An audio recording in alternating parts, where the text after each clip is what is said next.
Got a lot of questions on numbers 34 and 35. Let's start here with 34.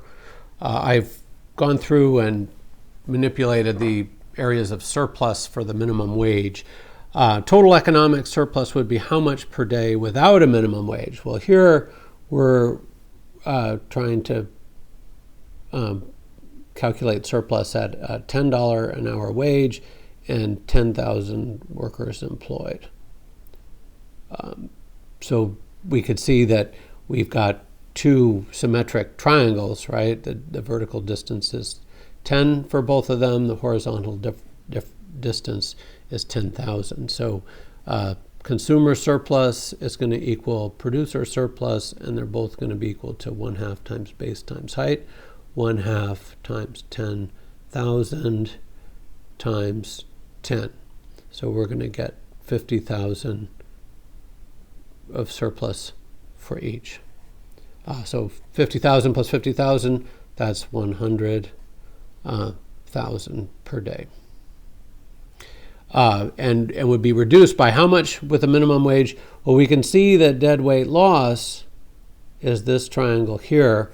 And so dead weight loss is going to equal, it's an area of a triangle. Let's flip it over on its side. So its height is its base is $4 an hour, and we see that 2,000 fewer workers are employed. This is a multiplication dot to 2,000.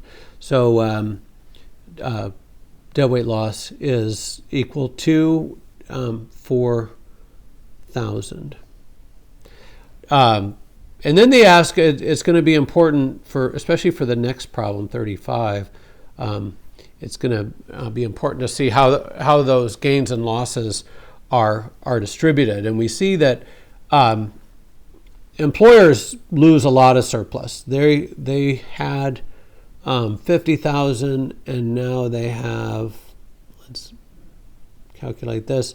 That's a $8 an hour high and 8,000. That's 32,000. So 1/2 times base times height. 8 by 8,000. 1/2 is 4 by 8,000. 4 times 8,000. 1/2 times 8 is 4. 4 times 8,000 is 32,000. Would be smaller. Remember that employers are the demanders in these factor markets, by 18,000 per day. And then some of that surplus has been transferred to workers. Some of it's just been lost. So of the 18,000 in surplus that, well, let's just do this directly. Notice the worker surplus under the, let me get this a different color pen. Under the minimum wage laws, workers get a surplus that's equal to the sum of that rectangle and this triangle. So worker surplus is bigger. Now, some people aren't employed anymore, but the ones that keep their jobs earn more. And we could see that the gain in earnings is this big rectangle, and the loss in worker surplus, I should say. I shouldn't have said earnings. The loss in worker surplus is this teeny triangle. So anyway, I've gunked that up pretty much. Let's see if I can erase some of that. All right, let's start again. Here we go. The worker surplus, I find it easier to calculate these by breaking them up. I know there's a formula for the area of a trapezoid, but we've got a rectangle there. Producer surplus, the workers are the sellers here, so worker surplus is like producer surplus.